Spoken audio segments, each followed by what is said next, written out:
Well, Ed, you sit there in your Grimsby Town tracksuit top, but you'll soon be exchanging it once more for that of a Mansfield Town one, because you're back with us this time for 2 months.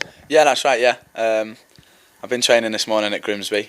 Fully expected to be back there for a bit, but I got a phone call at the end of training saying there's a contract here for another 2 months if I want to sign it, and obviously I was absolutely delighted because I loved the last spell that I had here for the last month.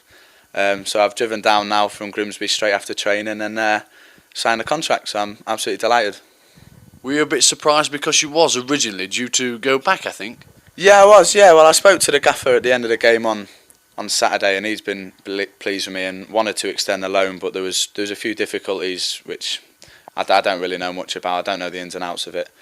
So I expected to go back, like I say. So I went back yesterday to Grimsby, trained this morning, had a good training this morning, but got a phone call to come back here. So I was packed my things straight back up, and I was back down the motorway to Mansfield to sign a contract.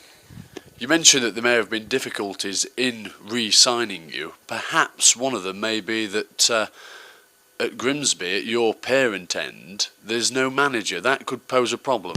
It could be, yeah. I don't know what it is, to be honest. I spoke to the caretaker manager last week when I was still on loan here, and he was. Who's that? That's Neil Woods, who was the youth team coach who took me there initially. And he had no problems with me staying, but I'm just pleased that it's sorted now and I'm back here at Mansfield. You must be delighted to be back here with us, this time for a little bit longer. I say that because you're in number 2 now as opposed to further down the ranks at Blundell Park. Definitely.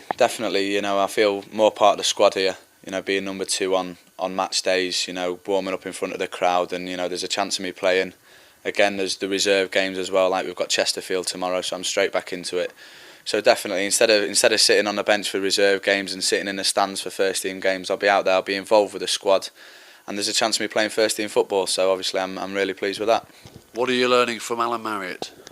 He's a good goalkeeper, isn't he? Very, very good goalkeeper. I remember you said on my first day he's one of the best goalkeepers outside the Football League. He's better than that. He's a fantastic goalkeeper. I've really enjoyed working with him.